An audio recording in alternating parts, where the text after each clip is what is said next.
Sure. Okay. You guys are dressed nice. What? You guys are dressed nice.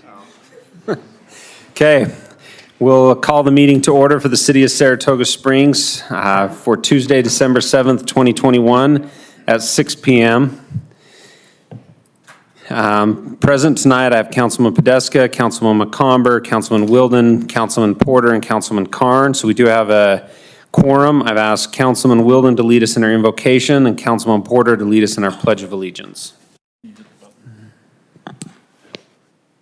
Our Father in heaven, we're grateful to this day, and we're grateful for the opportunity to be gathered as a city council, and grateful for the opportunity to make decisions for the betterment of our community and neighbors and city. And we ask you to bless us that we'll be able to make good decisions and be able to continue to help guide us towards a great future. And these things we say in the name of thy Son, Jesus Christ. Amen.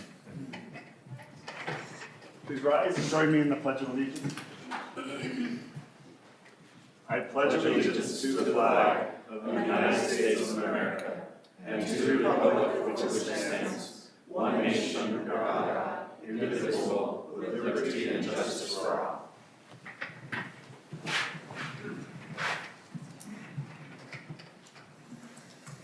Okay, we have turned off my own mic. We have a presentation of our new Veterans Council member.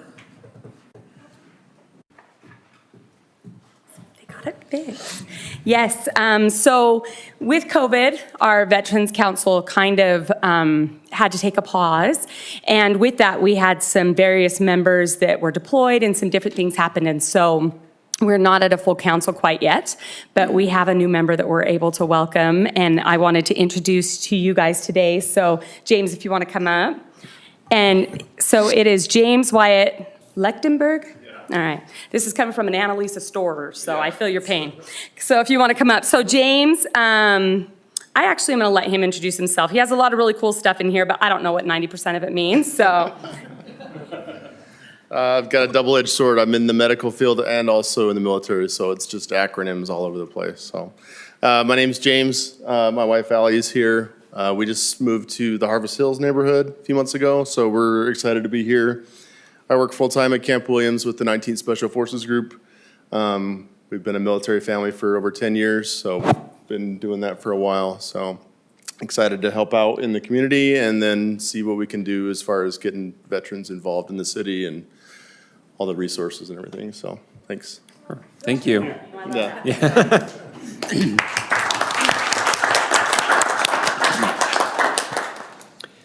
Okay. Public input. Time has been set aside for the public to express ideas, concerns, and comments for subject matter not listed on the agenda. There are no public hearings tonight. Remember, right? Okay. Please be respectful in your comments. Please avoid repetitive comments. Please limit your comments to 3 minutes. Is anybody here for public input at this time? Okay. Seeing none, I will close the public input. Reports. Any reports from the council? Councilman Wilden? Now, just a question, maybe you can address it as part of the administrative update staff. I know we've asked about a couple different items to work on in the code, and we were doing like every council meeting an update as here is where we are. I haven't heard those for a little bit, you know, specifically around curb cuts, and that wasn't planning, that was engineering. I know they were gonna look at that. Parking of large commercial vehicles or oversized vehicles on site. I think it was dropped like over a year ago, artificial turf. I think that's something that we'd asked to come back and never did. And I know Councilman Porter had a couple, I don't remember what those were, but if we can get an update on that, make sure that those don't slip through the cracks again. Okay. Councilman McComber? I just wanted to thank the city staff and the Civic Events Committee for a great Christmas tree lighting party. We had good weather and we had a really great turnout. In fact, that Santa Claus line, I was glad I don't have kids who want to see Santa Claus anymore because that line was long. I think one person said they waited an hour and a half. So I thought that was pretty diligent. But also just wanted to publicly put it out there. There's a lot of other things happening this month from a Christmas perspective. So on the record, and then if anyone's watching online and those here in the audience, check out the city's website. There's some great Christmas decorating contests throughout the city. You can go and check out different locations and you can vote. There's a great decorator. Your kids can make an ornament and it can be put on the city tree here at City Hall. That could be fun. You can get their picture in front of the city tree and the City Hall tree and with the ornament they made. So just want to encourage people to continue to be involved and make this the great community that it already is. Okay. Mark, administration? Oh, Chris, sorry, Chris. I swear there was something, I forgot what it was. We had our final wrap-up meeting. I think we're supposed to have another one with just city staff regarding the what do they call it? The Northwest Corridor Transportation Study, something like that. Basically surrounding mass transit, bus service out here. I won't spoil the surprise, but they did come up with a few ideas to help address our needs out here.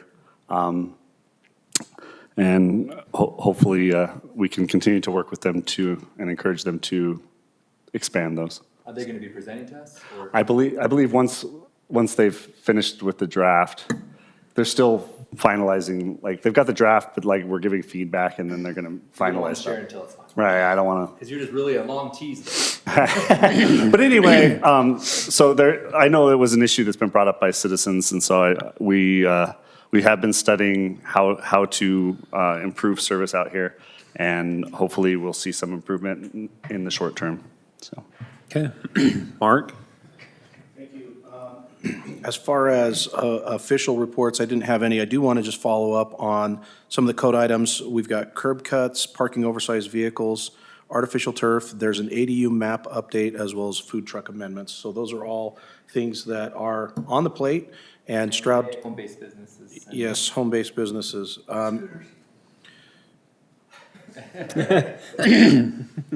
Scooters, like those automatic scooters. Scooters. That want to come. Is there any other items that any other council member has outstanding that we can make sure and tack to the list? That's all I could remember, but if planning at least once a month would bring that back and say either we're working on it or we got derailed or whatever. Shoot to get updates the first council meeting of the month.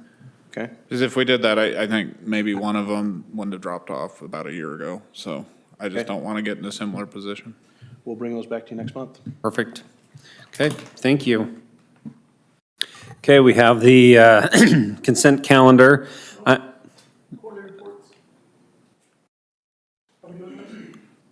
Yeah. Are we back to those in person or not? Yeah, they were in the packet. Do we want? You're good? Okay. Only if you have questions.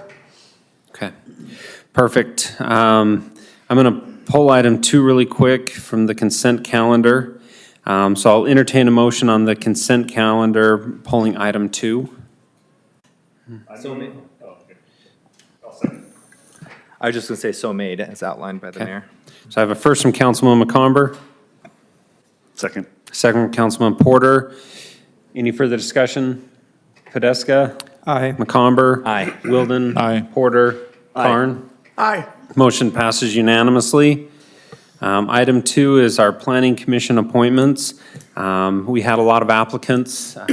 Chris Carn was able to sit in on the interviews with them. We were able to go through a lot of the resumes that were sent in from residents that do care about our community and care about what's going on and are involved in here. And we had a lot of great applicants. Chris, I don't know if you have anything to add to it. Yeah, I'm always really impressed when people are willing to volunteer their time for nothing, to give back to the city. And we had really just high-quality people who just want to be involved, which is great. And, we only have one open seat this time, and for those people who were not, well, one's reappointed. I just want, for the people who weren't selected, don't be discouraged from wanting to be involved. And now that we have your name, we may reach out to you for other stuff. You're on the So hook. we're always looking for people for different committees, different, steering groups, community committees. So thank you to those who did throw their name in and took the time to meet with us. That was great. And the decision came down to, we had some great applicants. We really talked about how do we represent the city as a whole, making sure we don't have everybody down in Saratoga Springs Development or in the benches. We're spread out through the community so that all neighborhoods are represented. So at this time, Rachel Burns is here. If you don't mind coming up and introducing yourself and letting the council ask some questions. They won't be too crazy. Oh, I don't know. Well, except for Wilden. As long as he uses his monotone, that's fine.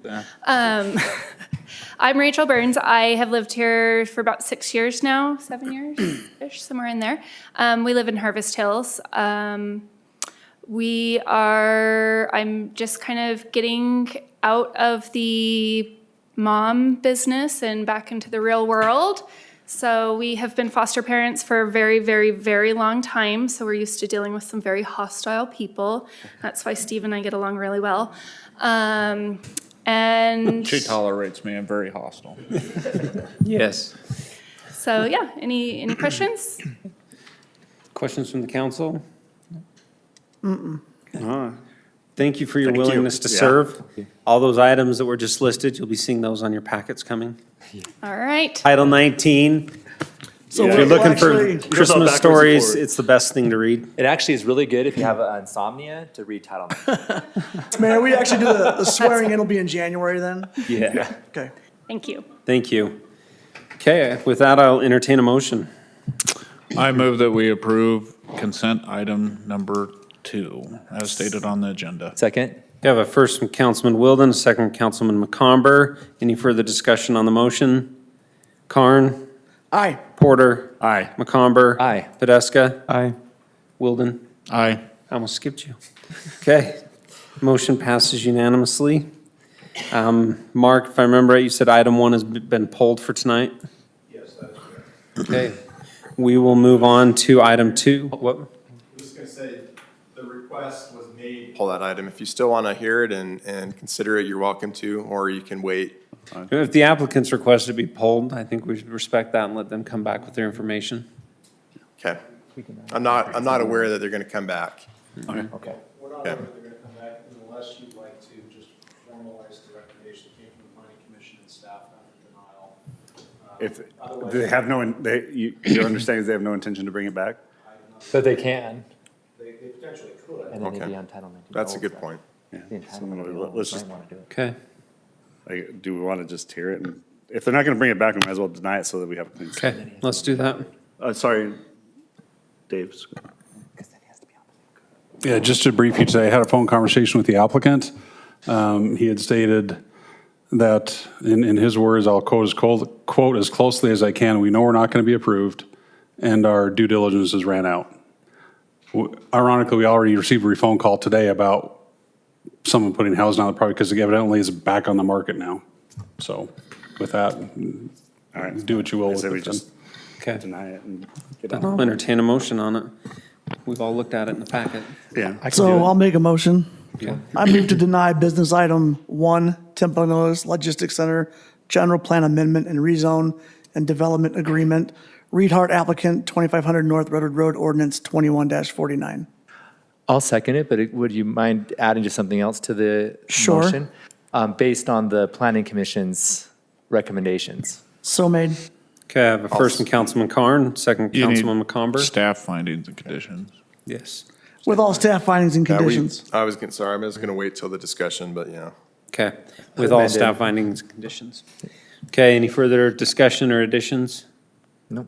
Okay. Kevin, anything else? Okay. Wilden, Yes. Oh, aye. Sorry. Karn, Aye. Porter, Aye. Podeska, Aye. McComber. Aye. He's been doing it for 8 years, just so you know. You think we, Well, I thought you were going to ask a question. You were Oh. staring into my eyes, so I was Wilden. So classic, Steve. okay.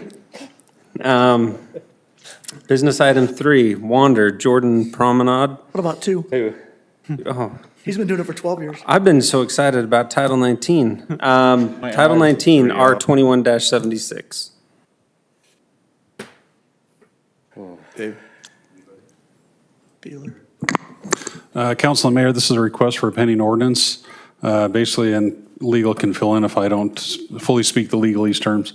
Basically, what this allows us to do is to propose potential changes to the ordinance that it allows us then to work on future codes that could comply with this. We could end up changing it, you could change it. But basically, if anybody were to come back in to request uses that would govern under this office warehouse zone or whatever these other changes, they would have to follow what is listed under the pending ordinance. This isn't a moratorium on the ordinance, just, I mean, it flat out, as of now, these things that are in the code would be either, red line struck out or add or whatever it may be. But that would then allow us the time based on conversations we've had to work on a better zone, for instance, not calling a zone office warehouse anymore, since that's a use, not a zone. Yeah, we, different, thoughts we've had of bringing in 2 different zones to kind of, break that what's currently office warehouse into different zones, different standards. So that would give us the time to do that based on what this pending ordinance is. Utah law allows a pending ordinance to apply to future applications if the city, I think I turned it off now. The city has to define, though, what a pending ordinance is. And under our definition in our city code, it's a resolution by the city council indicating that it intends to change the code in a certain manner. And that's been presented to you in the staff report. Another possibility for a pending ordinance is going through the planning commission and receiving a recommendation. So this is, we're selecting option 1 in this case. And if for this to change in the future, it would have to go through a public hearing with the planning commission, including the 10 days advance public notice, as well as a public meeting with the council. We would also have to send notice to those property owners who are affected. So each one of those property owners would get specific notice of what we are changing and also how their property rights would be affected by the change. And then they'd be able to come and present at the public hearing. Dave, did you want to go through those changes at all? Up to you, Mayor, if you wanted to go through those or not. We've looked through them. Does council have questions? Okay, I think. we'll Like I entertain a said, mo- some of these we may bring back in that language. Once we get, everything worked out, we could, still go with something completely different. But I think we got the direction of, based on feedback from the council and where we went ahead with this. Okay, I'll entertain a motion then. I move that we approve Resolution R21-76 dated today. Second. Okay, I have a first from Councilman Porter, a second from Councilman Carn. Any further discussion on the motion? Wilden? Aye. McComber? Aye. Porter? Aye. Tedesca? Aye. Carn? Aye. Motion passes unanimously. Now we're on to item 3, the Wander Community Plan Major Amendment 2. Good evening, council and members. Tonight, you're reviewing a major amendment to the Wander Community Plan. This mainly affects Village 1 and somewhat of 2 and 3. Village 2 has already been approved and reflects some of these changes. So some of it is a cleanup regarding the the community plan to match the village plans. Village 1 is pretty much platted out, so. Pretty much built. Almost built. They're working on it. They're working fast. So there's a list of proposed changes that, we can go over some of the main ones. The land use map is changing. Mainly, they are moving some of the stuff in Village 3, like the school site moved. They moved some of the commercial areas, as well as the little orange areas, which is meeting house, the church houses they've moved around. So that's essentially what they've done as far as land use on the village or the master or the community plan. So let's see, we've got road cross sections. One thing that they did add, because in Village 1, they created a private gated community, and they didn't have a private road cross section within the community plan, and so they've added this cross section along the lines of our standard cross section for private roads. Open space, so this has changed a little bit. They've changed a little bit of the open space. It mainly affects Village 2 and Village 3. They've just transferred some of that open space to these different areas. Another thing that they did was and this is reminiscent of the Central District area plan. So it matches the traditional neighborhood as far as the open space range between 18% to 24%. And so Village Plan 2 is now 15 to 24%, and Village 9 is 19 to 25%.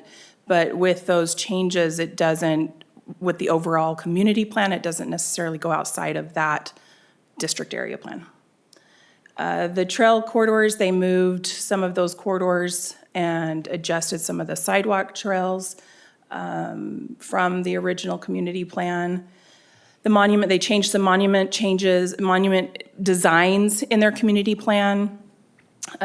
These are already in Village 2. They will be implemented again in Village 3. And then, so you can just see some of the different designs that they changed. This is one that the Planning Commission actually denied in their recommendation, is they have taken, because their property is so large and it is mainly SLR property that's enveloped in this community plan, they've taken and requested that the temporary sign ordinance that we have within Title 19, community plans do allow for similar code variances. So they've asked to section off 20-acre parcel, or 20-acre sections, not parcels. Our code is pretty specific about that. The applicant is here to speak on that request. So it does go outside of our current code, sign code in Title 19. And because it does specifically state that it's supposed to be a 20-acre parcel, and these are obviously larger parcels. And so in order for them to get additional signage, they've sectioned off in their community plan. What does this signage include? Like, is this like, so these are are homes are for sale over here, come over here? Yeah, directional signs, you know, those type of signs. But as the Planning Commission pointed out, you have 4 sections or 8 sections along Redwood Road that they essentially could have up to, I believe, 6 signs, according to our code, allowing no larger than 96 square feet signs. So, and they're temporary signs, so they're only there until the development's done, which however long that will take. So mainly, and Ryan Smith is here, I mean, they can answer to some of these questions and why they're requesting that. But from what I understand, it's more for directional signs from Pioneer down Riverside Drive, Redwood Road, and so forth. Like the big signs that say development, turn left at this street kind of thing, right? Right. We have them all over the city. Go ahead. Can we speak at this point, or are we waiting? This is a big development. I have no problem giving them some more temporary signage. Yeah. Well, like, aren't like sections 1 through 1, or what, 3, 4, 5, 2, and 1 already like built? 1, 2, 3, 4, 5, and 6 are almost done. Correct. We designed this about 2 years ago as we were starting to clean up the community plan. The thought was we really only had 3 parcels, and so when you apply the parcel limitation, the amount of signage we could put to kind of wayfinding signs to direct people where to go, we were really, really limited, and we've worked closely with code compliance to make sure we're in compliance, but it's very, very limiting. The thought was just to take the existing city code and apply it to all of the acreage of the community. So if it were individual parcels or defined as parcels, that's how it would apply. Okay. Yep. As long as it doesn't look like Bill Yeah. Chauncey when he ran for mayor. So Any But, other? yeah, I Go have ahead. questions on other areas. Okay. Sorry. You're continuing, but I had other questions No, go ahead. previously on some of the other areas. Do we want to address them as we go, or do we want to Yeah, wait? she's ready for you. All right, so go if we for go it. back to the landscaping, so the acreage open here, space? sorry, the open space.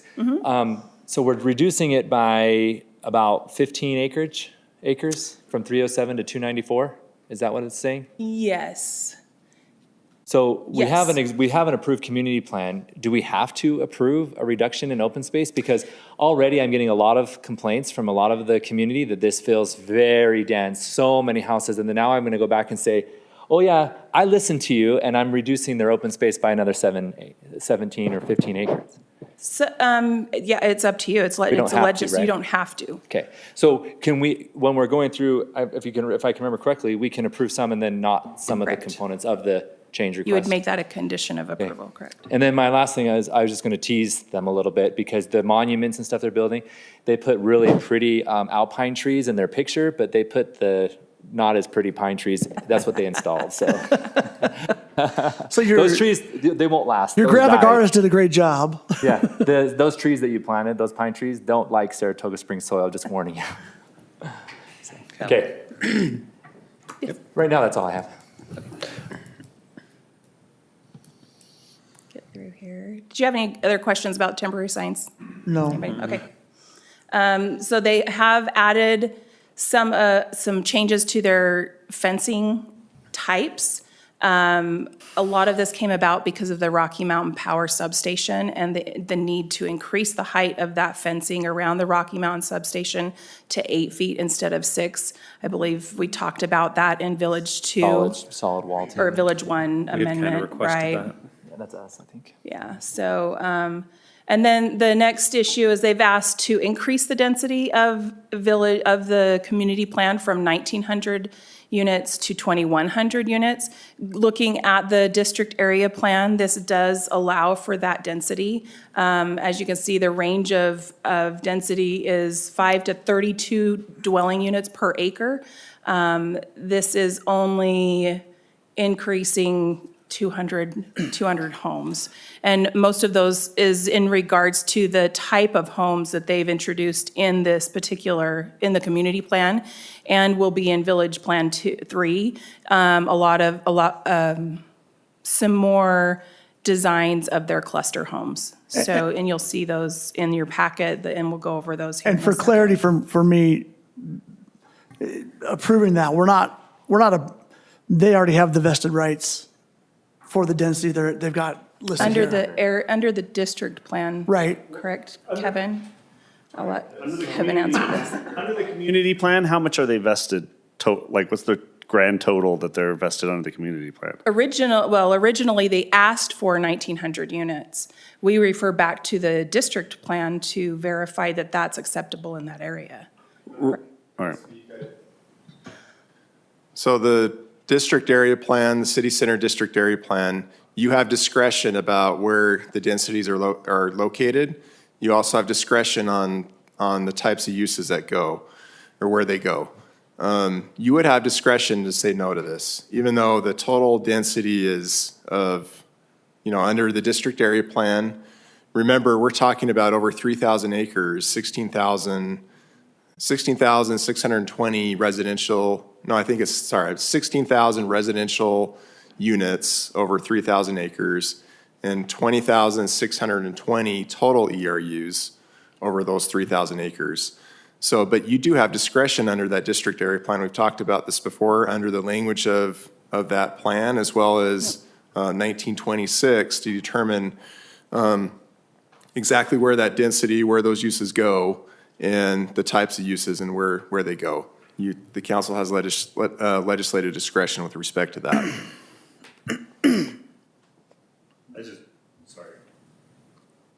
I just want to clarify, because this is going to determine how I see this. Mark, we looked at that map and it said that this was already vested with 2350. I want to understand whether they're vested with 1900 or whether they're invested with 2350, because those are two different numbers. one of which is bigger than this and one of which is smaller, so. So going back to the district area plan, you have to look at that. I'm saying at the community Community plan plan. level. Yeah, the community plan, they're vested in what your decision was the first time. Right, what Each- was that Each time decision? you look at a community plan, it's a legislative decision, and this is a legislative decision. So what did we approve previously at the community Right. plan level? I- Is it If we 19 or told them they could 23? have 2350, then we need to, I feel like we need to live up to that. If we told them they could have 1900, then I feel like we need to live up to that. I haven't looked at it, Gina, do you? Yeah, they Okay. exist- Yeah. That, 1900. there you go. That's the answer I was left for. Thank you. Mark, do you know where the other number came from? Yes, so I'm looking at the active development map, and it says water has 2350 on that. Okay. So the. Does that include like commercial ERUs or something? Because that could be all the ERUs. Could potentially be that, but that is that's the description. Discrepancy? That we're seeing is, I don't know if the original development agreement or community plan. I'll have to look at that. Community plan This- authorized a higher number up to that. and So, that's. yeah, this is the second amendment to the community plan. The first was a minor amendment. This is the first major amendment to the community plan. So what was originally approved with the community plan was 1900. So I don't know where the discrepancy is with the development map compared to the community plan, and I'm not 100% sure on what trumps each other, if. And we never did a development agreement with this property, so it was just the community plan approval. And so the only development agreement you'd have to refer to is the original City Center District Area Plan Development Agreement with Property Reserving, Inc. and Corporation of Presiding Bishopric. So that one does default to 1926, which gives you the discretion as a city council to determine densities and where they're located at and the uses and buildings and all that, all the ones that are allowed in the district area plan. But you have the discretion to decide where those go.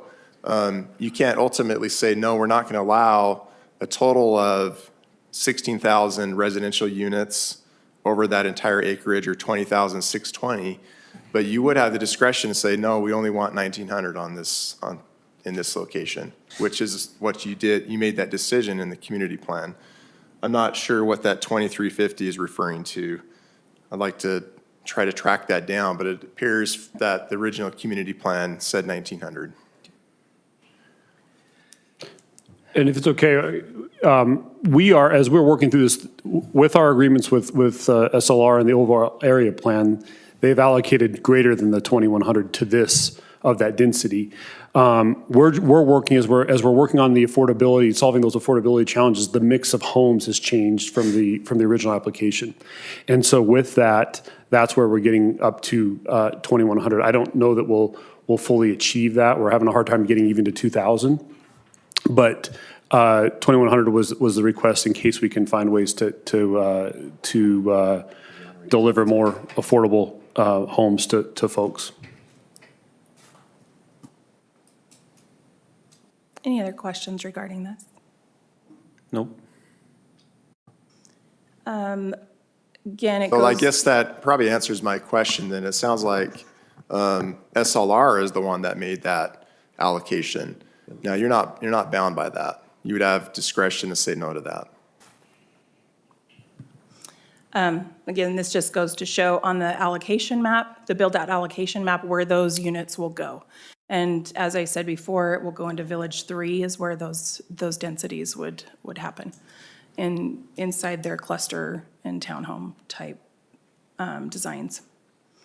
Again, they've added 2 new home designs to the community plan that will be added to the Village Plan 3. You've got the American Dream single-family cluster homes. This is the layout that they have presented. So it gives 6 homes within the same cluster, I guess you could, as they say. The next one is the Porch Light single-family cluster homes, which is four different home type, or 4 homes in that cluster. So with that, staff is recommending the our Planning Commission has recommended approval of the community plan amendment, to Major Amendment 2 with the denial of the temporary sign section. Can you give me more understanding of what they were concerned about with that temporary sign? I think just the amount of signage that they would be allowed for that, that Like area. it could be just a, Right, just a row or of, a billboard, row of billboard. signs. Yeah. And so, yeah, so that's what they're afraid of. I mean, even though it restricts, limit? our temporary sign permit only restricts it to a certain number of signs on that 20 acres, still with those sections, they were concerned with just boom, boom, boom, boom, having. I'm wondering if we can come up with a compromise that we can work with them, because I have no problem with additional signs, but you've heard me maybe joke, there was a person who ran for mayor a while back who used the sign code to his advantage and had his big sign, and it was like every 20 feet down Redwood Road, and it was really obnoxious.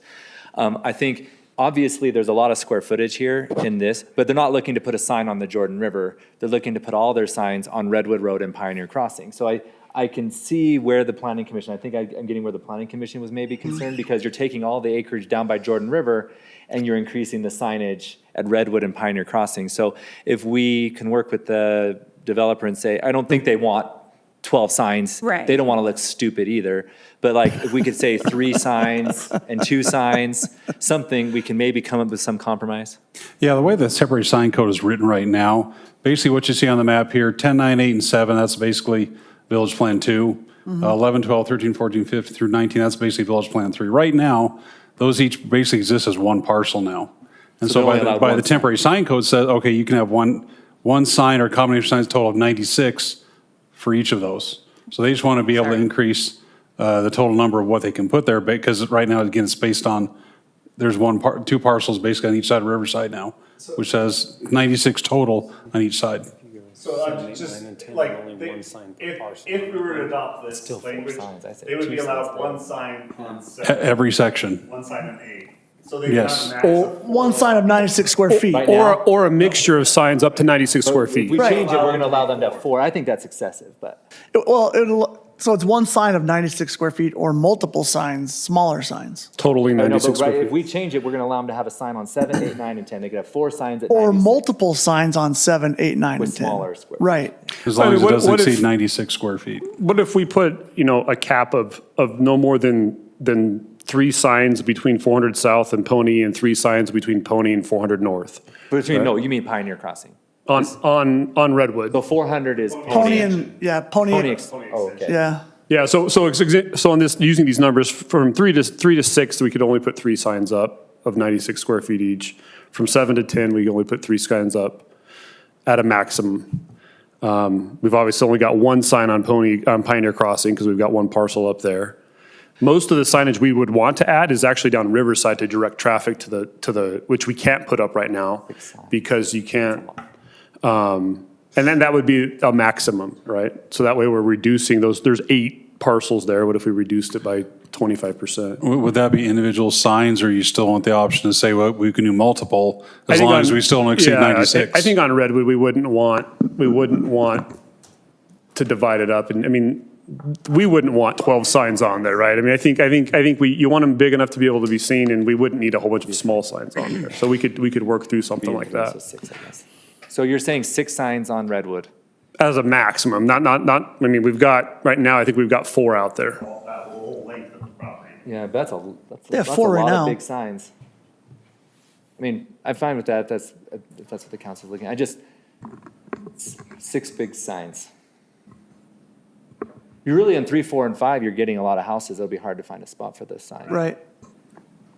Okay, I'm okay with that. Okay. Order. The one thing, going back to the open space, the comments, and we agree, we've got a lot of open space to come online. So for those residents who moved in right now, we're still adding open space. And mind you, we've got over 30 acres of park that we're in design right now and that will, along the riverfront. And that will add an immense amount of open space to the community as we work through that over the coming 12 to For 18 the months. neighborhood, the community doesn't see that. That's the problem. It's not all your there yet. density is on Redwood, and they don't see that because Yeah. some of the view corridors are not as strong as I was hoping they would be, just nature of how this construction went. So, I've had to have that, make that sell to residents. The open space is coming. It's approved, it's just not there yet. Right, and then now it's gonna be hard to go back and sell them that we've Reduced it. it, so. And then, for me, I'll just be straight, the reducing of open space is what's allowing the 200 more houses, and so, to me, I see those Right, I connected. see 'em tied. I'm gonna, I personally, with your fencing and your signage, we can find compromises, but I really, the reason why I allowed so much density was because of the excessive open space and how pretty it was gonna be. And then now if I'm taking it away, then I would need to not add density, I would wanna take density away. So like, it's counterintuitive to why I was willing to approve this density, and that's how I sold it to the residents. And literally, in the last 7 months, I don't know about Stephen, but I've had to sell this a lot because my name was on a ballot. So I had a lot of people asking me about this, and they were not happy. I think Mayor Miller, you had a lot of people complain to you about this as well. Okay. I mean, maybe to add, if I may, Mayor. Yes. I know it's allowable for the district area plan, but regardless of district area plan, we can change whatever zoning we want. So to me, district area plan doesn't matter because we've approved the zone under the community plan. And like, when we look at increasing density over the last 8 years, right? It's always been because, hey, we're gonna give you a really great park or a marina or other things, so it's gonna take up a little bit more space, but let us have some more density in return, or a cemetery. We've just done that a lot. But here to swap open space and then fill it up, that's just not consistent with what we've done with other developers. And I don't think it'd be fair, given the approach that we've taken. Precedence, yeah. The precedence we've taken over before my time, so. And just so the council is clear, when we say allow, we're not saying permit. There's a difference there. The council still has to make that legislative decision about the density. Hopefully that makes sense. Even though the district area plan says it's allowable, meaning the council may permit that and allow that to happen, it's not a vested right in the district area plan. Right, and I think that aligns with my comment. Anything not in a district area plan, they could come in and say, we want 1,000 units per acre like a prison, but we don't have to allow that. Or cemetery. Yeah, or cemetery. If I may, to the council, the density that we're allocating is actually all along the park frontage. So anywhere where we've increased density is right along that park frontage, along that open space. Not taking away from the park acreage, but using the park and the open space that those homes will sit on to offset the density and try to do it thoughtfully. So it's not going to change the internal core density of the community, but the density on the perimeter on the riverfront park is where we've been allocating it, so people can tie to it. Yeah, I think you're kind of unfortunately making the point that's been made is that, you're eating up open space and putting more dense product there. I tend to agree with Councilman Wilden's point is anytime we've increased density in the city, it's been in exchange for More. a need or a use that the benefits the citizens of Saratoga Springs. I'm and perhaps I'm just not, getting it, but I'm not seeing a need or benefit that's being given in exchange for an increase in density. I'm just seeing we get less park and more houses. So I'm okay with all the other changes in the plan. It's just the open space and the increased DRUs are the two that I take issue with. Sorry, just to confirm, Council Porter, but instead of the 4 between Fourth and, to do 3 instead. That's fine. Okay. So we're taking sort of what the planning commission said, and then we're making adjustments because they were against that. Okay.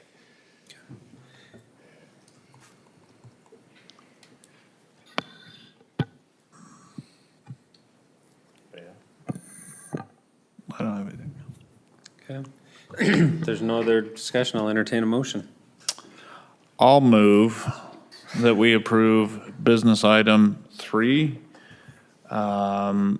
removing the reduction in open space and removing the requested increase in density or allowable units from 1,900 to 2,100, so it'll stay at 1,900. And then modifying condition 2 where it says remove the temporary, remove the temporary sign section and replacing that to allow 3 signs Between Fourth and Pony, between Fourth and Pony. 3 between Pony. Yeah, and 3 between Pony and Pioneer. Pioneer. And the other staff findings and Oh, conditions. sorry, and then the one on Pioneer, And the one on Pioneer. Yeah. just to clarify. Yeah, modifying I'll that. second that. Okay, I have a first from Councilman Wilden, second from Councilman McComber. Any further discussion? My only question there, is that going to be one sign of 96 square feet? Or is, They can do or, multiple signs too. so they can do multiple signs? Up to So the equivalent of what you mentioned, or 96 square feet maximum? Per section. Because you're talking about 7 total signs of 96 square feet, or the equivalent of. Yes. They could do smaller ones to equal 96. Correct. Yes. Is that good? Yeah, I just, Okay. don't, be a good partner, and I know you will. He knows, Just don't take he knows advantage what of we're it. talking about. We won't Dave, not. you understand? Yeah, that was going to be my comment, was a clarification on that. Is it going to be, still follow the standard temporary sign code where it can be multiple up to 7 96? additional signs of Right. 96 square feet, or the equivalent of. I would hope you wouldn't put 96 1 square foot. Times 6. You have my know, word. We will I'll not turn my put- cheek 70 times 7, but not 96 times 7. Right. We will not put, yeah, Okay. 562 1-foot signs out there. It'd be Okay. a wander. So I have a first and a second. Any further discussion? Podeska? Aye. McComber? Aye. Wilden? Aye. Porter? Aye. Carn? Aye. Motion passes unanimously. Thank you. Thank you. Thanks. Thank you. You're dressing it. Not going to come out. Item 4, the Northern Frontier Business Park preliminary plat. Okay, this item is the Northern Frontier Business Park, the preliminary plat. This is located in the north part of the city. You have done a rezone on it to office warehouse. JDH Development is the applicant. Toby is here on behalf of them. This preliminary plat includes 6 lots. The top, number 1 lot is slated for a gas station. The other 5 lots are slated for office warehouse under our current zone and the uses that are allowed in that. They did do a concept plan with the rezone, if you recall what that looked like. There are no necessarily different or concerns that the city has. We did ask that they put in the connection with Fall Harvest Drive on the south end, because there will be a light there eventually on Redwood Road and the junior high across the street. And so having that connectivity was imperative, as staff felt that it was imperative. Other than that, the staff recommends approval based on the findings and conditions of the staff report. Okay. Questions from the council? I don't have any additional questions. We've seen this a few times. I'll entertain a motion. I move that we approve the Northern Frontier Business Park business item 4 on the agenda with all staff findings and conditions. I have a first from Councilman Porter, Second. second from Councilman Carn. Any further discussion on the motion? Okay, Councilman Carn, Aye. Porter, Aye.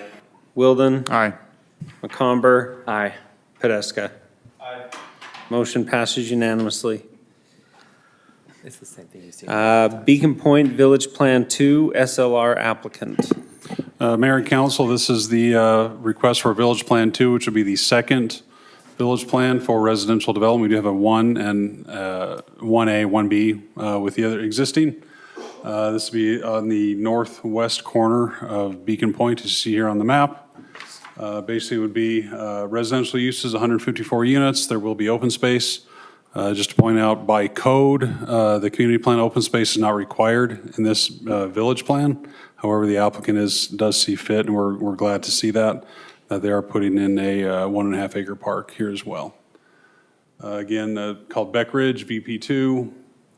The layout of the unit types will be single-family homes in the blue, some public street access, some are alley load, and then townhomes that will front the future Foothill Boulevard. The freeway. This would then be the concept plan of the park, 1.3 acres, I apologize, 1.5, 1.3 acres on the park. Trail connections, pedestrian trail connections, good access to, through the community and to adjacent properties for future trails. And then staff does recommend approval, or excuse me, the planning commission recommends approval with the findings and conditions. Okay. Is there questions from the council? Not, Colin? I just appreciate the applicant when we were looking at this Beacon, the old Beacon Point, we said if you could really look to put your density closer to what will be a freeway eventually.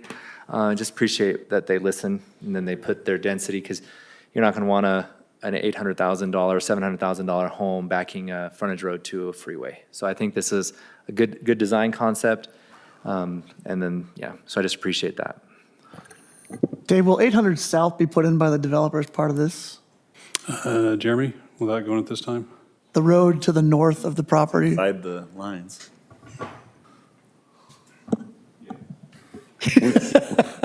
We had a conference call today with this is the one across from the. This is on the north edge of the property? So the temple site, It backs on Mountain View and foothills on the left there. Yeah, so the city's installing the foothill frontage. Right. They'll install the trail, and then they're installing, yes, the road on the north, and then there's a sewer outfall, so there's some offsite infrastructure in addition to the. They are doing 8 South. So they are doing that 800 South. Yep. Yeah. But this project, they're just doing the piece adjacent to the property. Including 8 South. You see how the black. Right, 8 South is what I'm talking about. That's all they're Black doing. dash All the way line, across the property, yeah. everything inside the black dash line. Okay, So they'll do the full width. yep, the full width. Perfect. And, okay. I did have a couple questions on just concerns I have about parking and the denser cul-de-sac products. I know the plan called for, I think it was 2 spaces per unit. How does the developer or the HOA plan to monitor and enforce the, either the driveway or the garage is Yeah, being there used is. for parking? There is guest parking on the internal, and is the applicant here? Yeah. why don't you Where is come the on? guest parking? I didn't see And it so in I there. have brought this up with them. The way the code is written, yes, there's that guest parking that's available inside. There also, the community plan talks about public street guest parking as well. But to expand on how they're Plan providing allows that. for street parking. Right. I saw that on public streets. I guess I'm just concerned there's going to be a parking issue. Maybe I'm wrong. In those denser cul-de-sac products. And then I don't see a whole lot of area for snow push and things like that in that area. Right. Name and then you can, Yep. So we have studied this. Haley, you're trying to name and. Oh, excuse me. Haley Wall from LoSci Landscape Architecture in Salt Lake City. Ryan Bull with SLR. Thank you. We've studied this. As we said, this did come up in staff review. So we have 154 units, and with street parking, which we'd actually like to actively encourage, because of the street width, would more than accommodate that. It would fit upwards of 300 cars. And I understand that's an issue with snow and overnight parking, that sort of thing. We also have accommodated, but we did not show on this, 2 guest parking stalls per cluster. Okay. Yep. And the reason. Where are they? Where would they be?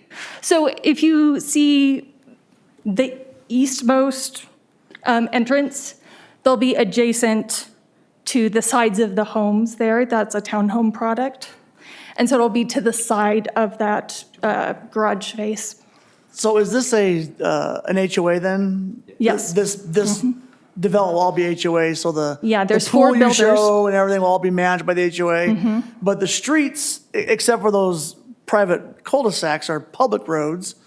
So if you're encouraging on-street parking, and we have code that you can't park on the street when it's snowing, are we going to be in there writing tickets and towing cars like crazy because they want people to park on the street? Well, so this is for visitor parking mostly. All of our units have at least 2 enclosed stalls. Okay. So we're not anticipating that they'll have much overnight use. That's why we do provide those 2 off-street stalls per cluster. Do the purple ones have a driveway, an apron or something where they can park? Like, can you park 2 in the garage and 2 in front of the house as well as the 2 guest parking, or no? Not all of them do, some do. Okay. So it just depends on the depth of the lot. Right. Okay. And just to clarify, we only require 2 off-street for a house. Right. Right. We're Yeah. requiring 2 for a townhome. So I think that, but I appreciate your concern, and I think that obviously the HOA, would have to play a role in this as good partners with the city, since we'll be doing the public streets. To your snow removal in the cul-de-sacs, well, that became an HOA problem because it's a private, so. Yeah, but they got to have somewhere to push it, and the HOA cannot manage parking on public streets anyway. If the But they can- streets, but they if can the streets manage- outside, the streets right outside the purple are public, But they can manage people who have 2 off-street units, not filling their garages with stuff and not parking in their garage or on their driveway. They could manage that. hypothetically, yes. But I'm talking about the snow removal in those private cul-de-sacs. We won't be touching that. So, Right, but they're going to push it out into the public street. no, they won't. That's against. So. I've got a public works snowplow says we're going to win. The flip side of it, is I do want to be very cautious, and I understand your desire, I know it's written in the community plan, to encourage on-street parking. My only hesitation and word of it, the council is if it snows and they are parked on public streets, they will be towed. Absolutely. And that's pretty much standard throughout the city, so we understand that. And I think, I understand that, I don't know where they're gonna land, but A, don't push them on the streets, and B, it's gonna create. No overnight parking. And Beacon Point as the developer can say this all they want, and I'm not saying this is good or bad. You can say, oh, we're gonna encourage on-street parking because the plan calls for it. Well, the HOA is gonna get stuck with that, and the people who live there are gonna be stuck with the consequences of this decision. And if we're encouraging on-street parking, the first time it snows and the city goes in and tows 30 cars, they're not coming back to you guys to complain, they're coming to us to complain. So that's my concern with the parking issue there. Yeah. And just to point out, within each cluster, there's 2 buildings, one on the north, one on the south of that cluster. And so there is an opportunity to push the snow between those 2 buildings. And so we can accommodate for that. So we're not pushing snow from the cluster onto the public right of way. It might not hurt you to put in your plot when these people are buying it into their actual title that, yes, you're encouraging on-street parking, but that they need to be aware that they cannot be on the street when it's snowing. I mean, it could, we do it like if you're next to Patriot Park and lights are on late at night, we have it on there. If you're up by Camp Williams, there's going to be ordnance going off and your house is going to shake, right? My house shakes and I'm in the middle of the city when they're doing it, so I can't even imagine how much they shake up there sometimes. But that doesn't hurt to put that in that title so that they're well aware, and then that way it just makes for good neighbors. Because nothing like coming out at 20 degrees in the morning and your car's not there. Doesn't make for happy people. I'm excited for this next product. This is great. Yeah. Okay. There are some capital projects that are along this project that are awesome. I mean, there's a litany of great things, so, they're focusing on the concerns, but it is. No, there's a lot of positives with this. Oh, I no, love this it. is great. Yeah. Very excited. I will entertain a motion.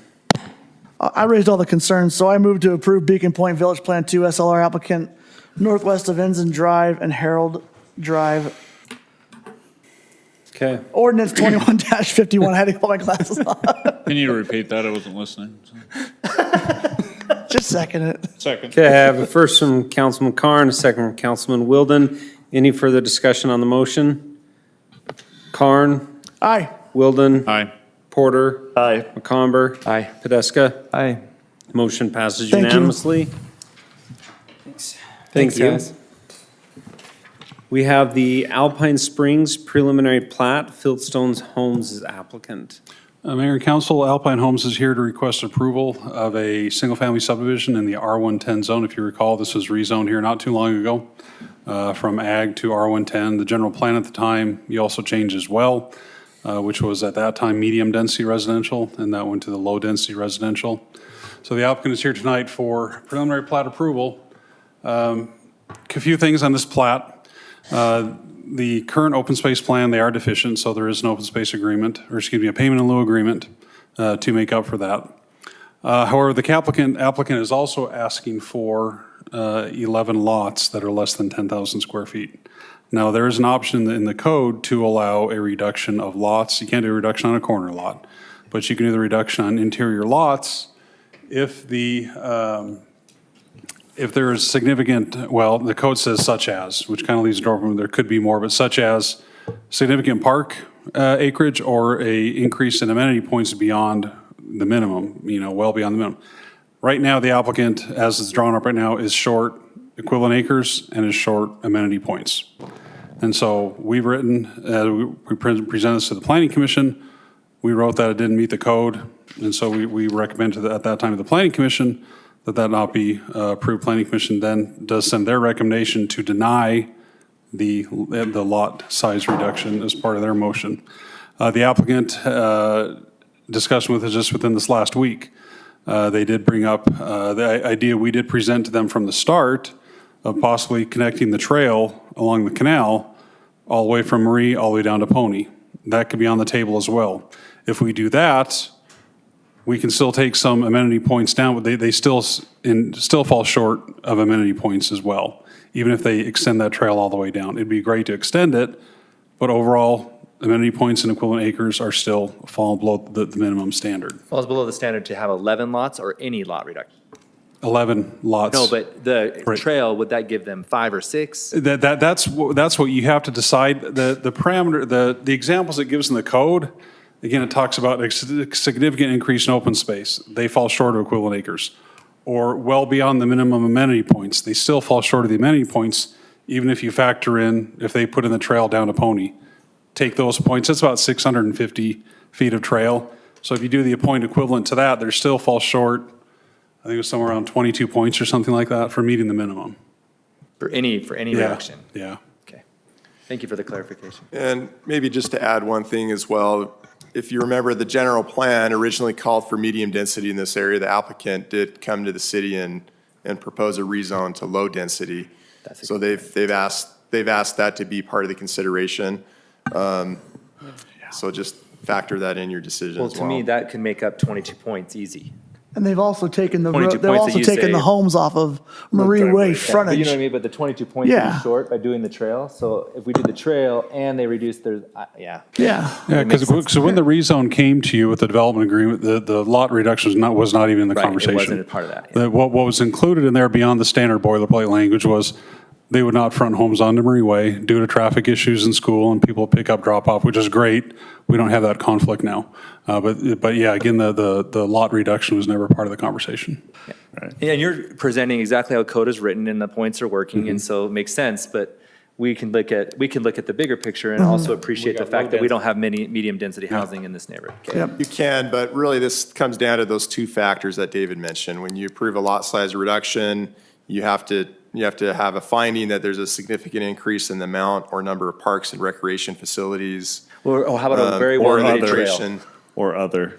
But a very well-needed trail, yeah. That can definitely meet that first factor right there, absolutely. I know like when we do lot size reductions, like, and maybe this has changed, but it used to be that there was like a 10%, you could have 10% of your lots reduced, like down.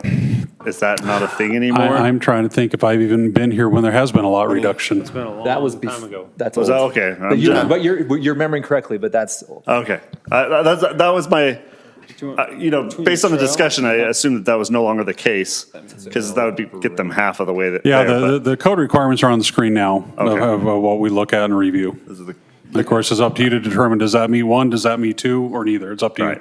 Yeah, there's a cap. You're right. There is that 10% still in there. Is it? I believe so. 10%? He's saying he's not. The size of the lot. Mark, do you have a comment? 10% is as far as That's the size. corner of the lots lot. have to be 10% larger than the zone. And you can't do a lot reduction on a corner lot. I thought there used to be a thing where like either 10% of the lots, or you could reduce up to 10% or something like that, but that might be the old zone, so don't worry about it.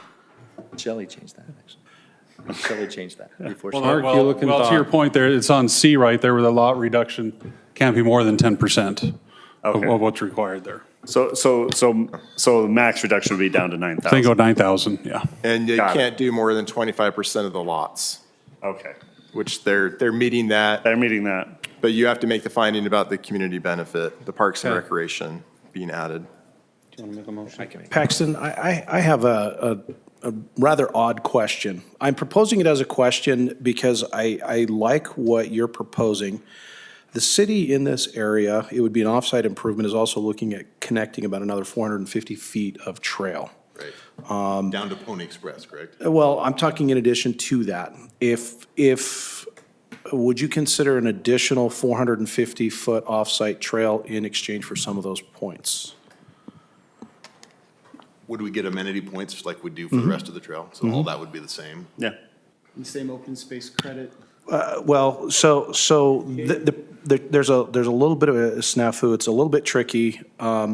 We need to get right-of-way and about 450 feet of sidewalk completed to continue a trail segment that's missing in this vicinity. And I'm wondering if you would be willing to work with us on behalf of that.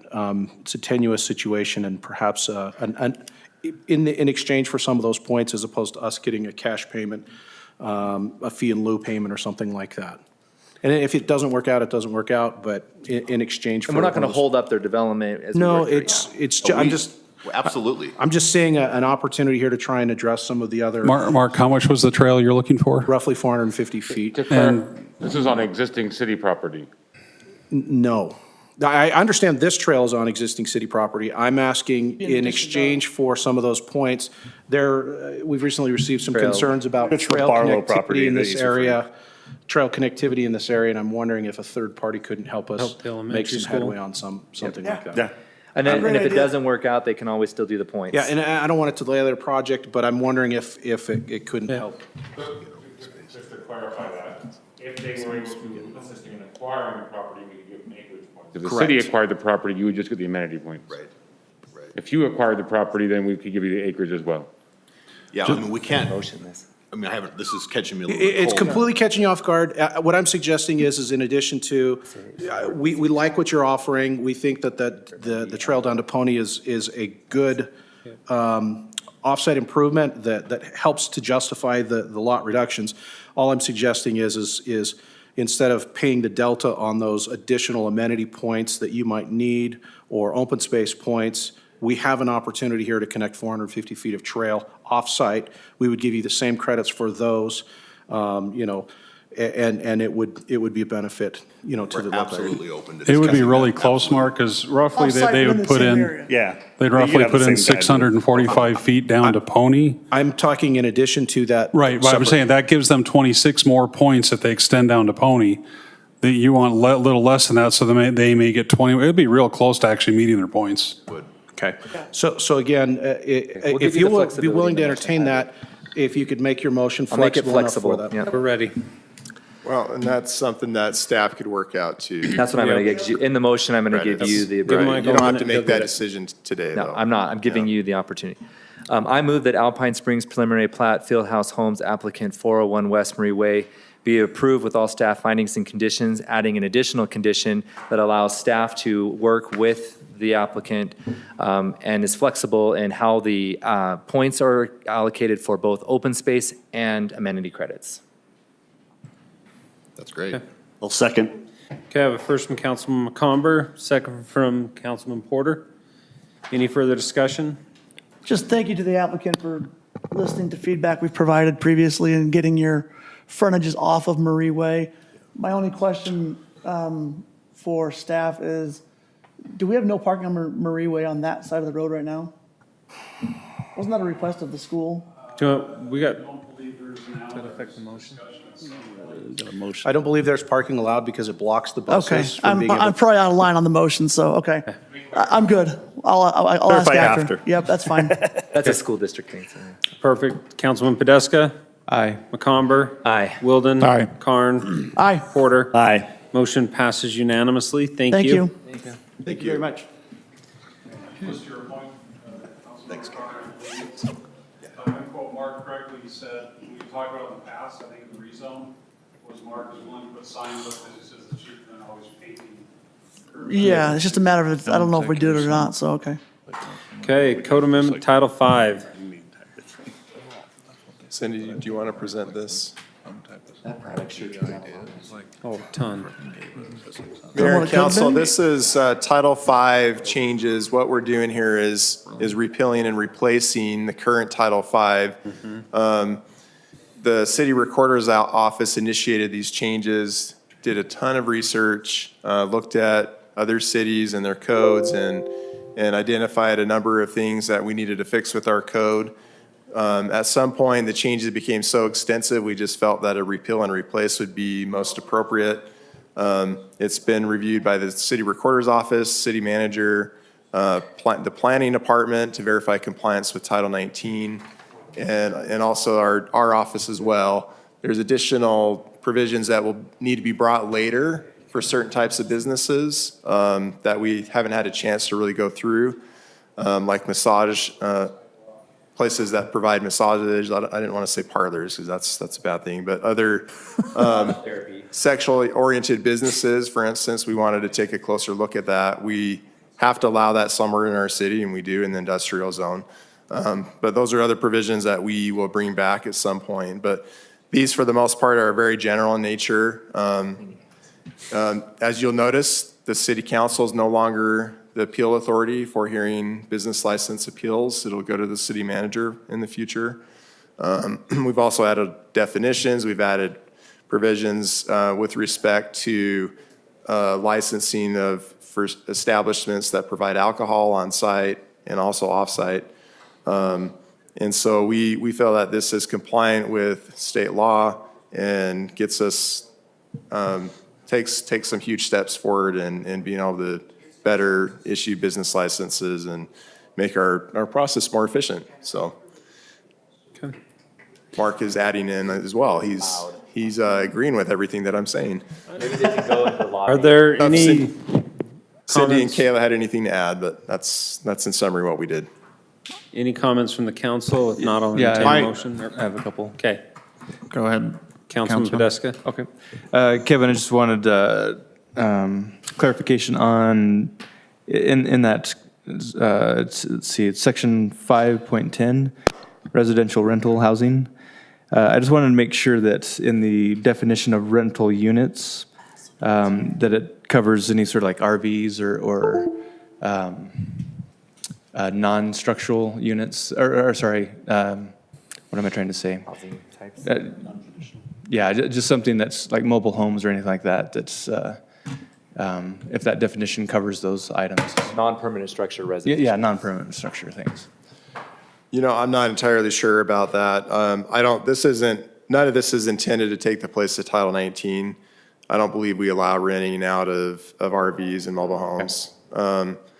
So just keep that in mind. We could add that as a definition and then just clarify that you only get this business license if it's allowed under Title 19. Okay. But That so would far, be I fine. think we're covered because Title 19 would not allow it. Okay. And then the other item I just wanted to bring up was the 51308 solicitation license. I think one of the things would be great to advertise, like at the schools or whatnot, is letting them know that students are okay to, for charitable reasons, knock on doors that have non-solicitation signs. Because that's what's, according to this code, it allows charitable organizations to knock on non-solicitation doors. Yeah, I like that. So, I'm still not going to do any money. but that's all I had. So now you're saying all the kids selling those cards for football are going to come more? I'm going to line up at the Podeska residence. Okay, any other comments? I would just ask, I mean, I'm good with everything here. You know, I brought this up with Mark, and I understand why there's not a red line, because it would all just be red. Yeah. But I think, you know, our packet was 658 pages long. you know, I'm gonna get a week to review it. It would be helpful to have an executive summary of a highlight of what we're doing and maybe some areas to focus on, because, I mean, I did read 658 pages, but it'd be helpful to have an executive summary, even if it's all read, to like focus the reader on what staff thinks is the most critical areas. This was No. 56 pages, just this. Yeah, change. so I mean, you know, you pull up the other one, you're comparing, that's when I figured out it was a complete red line. But Executive summary, that's a good idea. executive summary, here's maybe some key like changes or something. Does that make sense? That does make sense. You know, I guess I'm not sure I know for what the attorney, staff report 56 is. pages is an executive summary, but. Yeah, I typically like to put that in a staff report and explain what we're doing, but yeah, that's a miss there. No, it's not a miss, it's just I think. Just a request, yeah. Yeah, just a request. I'm not. I don't think it's. Okay, Yeah. perfect. Okay, anything else? If not, entertain a motion. Move to approve business item 7, code amendment, Title 5, business regulations, city initiated ordinance 21-52. Sounds like Wilden there, very much. Okay, so I got a first from Karn and I got a second from Oh, Podesta. he already is, whatever. Too slow. Any further discussion? Podesta got it. Okay, Karn. Aye. Podesta. Aye. McComber. Aye. Wilden. Aye. Porter. Porter. Bueller. He was mad that. Okay. The second didn't get chosen. Okay, motion passes. I'm assuming this is. Onto the garbage rates, resolution R 21-77, Mark's second favorite topic after sewer. There we go. I know. Evening, Mayor and Council. We saved the best for last for you guys. Everybody loves garbage. So as Council and Mayor are aware, the Garbage Fund recently has expenditures have overgrown. We can no longer cover with our revenues. Also, we have recently negotiated with Republic for our their services, and as with such, staff feel it's necessary to adjust the rates for the future. With input from council and from the mayor, we went forward and created 4 different scenarios that we feel like would be appropriate options for the city to pursue. Scenario 1 is basically maintaining the status quo. That basically means that we're going to have to be spending much more money from the general fund, transferring money from the general fund to be able to overcome the shortfall that will be happening from the increased expenditures that are anticipated in the garbage fund. Mayor, Council, if I could, I'm going to jump in here, Mr. Quayne. Well, let's fast forward this and say, you've had it in your packet, there's 4 options. You can choose any of those 4 options, or you could pick another option. And we'd be happy with any of those recommendations, so. I'm in favor of number 4. You're in favor of number 4? 3 number 4s, you guys? Number 4? And I'm in favor of number 4, and I would just Yeah, you say, came up just with it. because it says we're at a projected loss in 2026, that doesn't mean we need to readjust in 2026, because you will have a forecasted beginning fund balance that can cover it. Fantastic. And so I believe the recommendation is that we apply this in the January bill that is sent to our residents. Is that something you're also okay with? Is there any way we could put a communication in there that You bet. maybe sort of doesn't just, we're trying to slip something in, and let's be You bet. transparent and say. Just explain it's an enterprise fund, it has to fund itself. Fund itself, we've been actually, due to COVID and other things, we've actually been. Waited to do this, da, da, da. We've already talked with Ann about helping to prepare a message for that, so we can absolutely get that out. We can get it out in the January newsletter, which will be in advance of their bill being due, as well as we can put other communications out I as just soon think as that possible. then it shows that we're not trying to sneak something in at the new year or something. You bet. Well, and I think North Point that we're a member of, they bought the landfill, so we own the airspace. They've done good to control costs, but costs have gone up. Equipment costs, machines. I mean, we just replaced in one of our trash meetings the other day, some tires that got shredded on a garbage pit. And I was like, we're getting 30 grand for these heavy duty rubber tires. And so, I mean, there's costs are just going up with everything. So I think to the staff, we've done a good job to hold off on doing this as long as we have. And I think the recommendation of number 4 is conservative. It balances it out. Mr. Quayne, is there anything else you need from the mayor and council? Nope. Okay. Okay. Excellent. Perfect, then I'll entertain a motion. I move that we change. His mic's not on. Oh, so it was a trash motion anyways? I move that we approve garbage rates resolution R21-77 with option 4. That goes into effect January 1st, 2022.